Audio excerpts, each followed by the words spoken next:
એના કંટોલા ઓર્ગેનિક હો દીદી, હાવ ડુંગરમાંથી વિનેલા જો કેવા છે. ત્યાં ભાજી એટલી હોય ને, પણ વરસાદ બહુ સારો હતો કે નહીં. જય શ્રી કૃષ્ણ, જય માતાજી બધાને. અને અત્યારે તો જો બપોર થઈ જશે, બધું કામકાજ કરીને નવરા થયા તો બપોર થઈ જશે. અને અત્યારે હવે થોડુંક રાંધવું છે મારે, અને અપમ બનાવવા છે એવું છે રવાના લોટના. તો જો એના માટે બધું તૈયાર કરું છું. કાંદા ને ટમેટા ને કેપ્સિકમ ને એવું લઈ લીધું છે ને. આમાં જો કોબી સુધારું છું ઝીણી ઝીણી, એવું કાંઈક સુધારી નાખીએ ઝીણી ઝીણી. તો જો બધું સુધારીને થઈ ગયું છે તૈયાર. હવે કાંદા, કેપ્સિકમ, ટમેટા અને કોબી અને લીલા ધાણા એવું બધું નાખી દીધું છે આમાં. અને આદુ મરચીને એવું નાખવાનું છે. જો ખાંડેલું જ છે તૈયાર.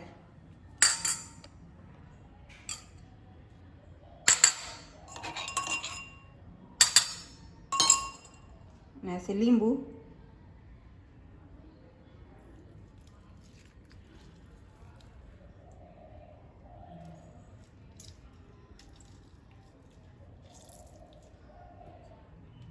એક લીંબુ નાખીશું આપણે.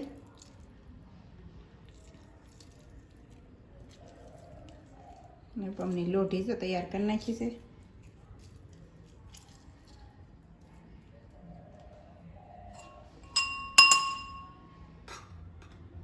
થોડી હળદર, ધાણા જીરું, મીઠું, લાલ મરચું જરૂર પડશે તો નાખશું થોડીક. કારણ કે લીલા મરચાં નાખ્યા છે કે નહીં એટલે બહુ નહીં વાંધો આવે એવું છે. તો મીઠું છે થોડુંક નાખી દેવી. અને આ છે રવાનો લોટ.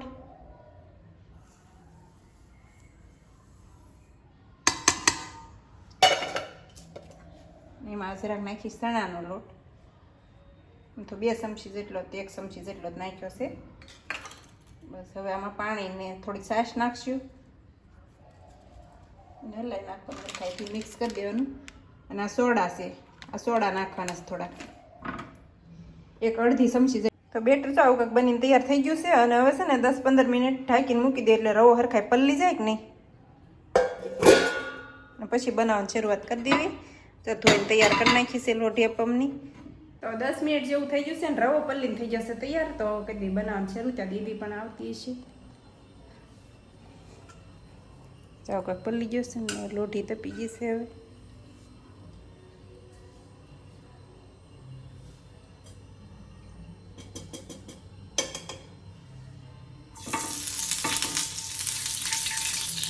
પાણીવાળી છે ને પીસી એટલે.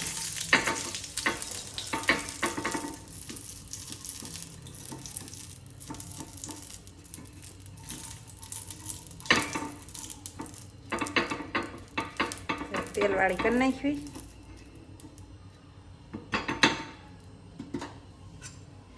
બેટર એવું પલ્લી ગયું છે ને નાખી દઈએ થોડાક સોડા. વધારે ન પડે એ ધ્યાન રાખવું પડે. તો અડધી ચમચી જેવા થઈ જશે.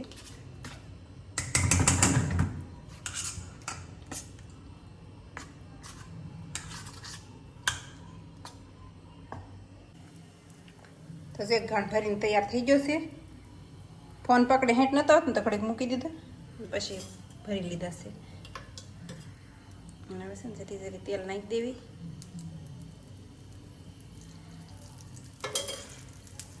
મારે છે ને ઢાંકવાનું નથી આવેલું એટલે હું થાળી ઢાંકી દઉં છું. તો આવી રીતે એક ઘાણ સડી ગયો છે.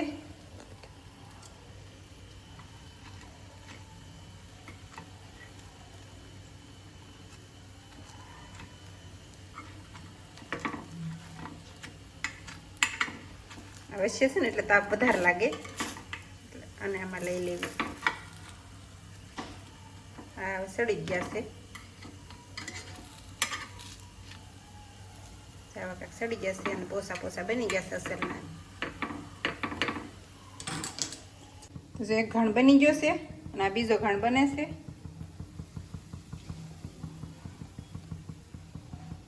થોડાક છે 2-3 બનશે. તો એટલા બની થઈ ગયા તૈયાર. કેવો મસ્ત દેખાવ આવે છે અસલનો. ગેસ આખો ભરાઈ ગયો છે ને બગડ્યો છે. 2-3 તો બળી ગયા છે એવું છે. વચ્ચે હતા કે નહીં એટલે વચ્ચે વધારે તાપ લાગે ને તો વચ્ચે બળી જશે એવું છે. અને આ છે ને ઢોસાની લોઢી છે. ઢોસા બનાવે ને ત્યારથી આવીને પડી છે જે નીચે નથી મેં કાણી. શું દીદી આનમાં ઢોસા ના ઢોસા નથી બનાવ્યા કાં આપણે તળ્યું થાન માથે. ઢોસા તો હમણાં ક્યાં બનાવ્યા જ છે. ઓલો ઢોસાનો વિડીયો મૂક્યો પણ એ તો આપણે ઘણા સમય પહેલાં ઓલો કર્યો હતો. ચાનું વજન બહુ છે, 10 કિલોની છે આખી. અને હવે છે ને આ બે કામ ઓલી થઈ જશે કે નહીં, આમાં બધું બન્યા કરે કે નહીં માથે. એટલે હાલો બપોર થઈ ગયા છે અને રંધાઈને તૈયાર થઈ ગયું છે ને હાલો જમવા બેસી જાય. જમવાનું બધું તૈયાર થઈ ગયું છે.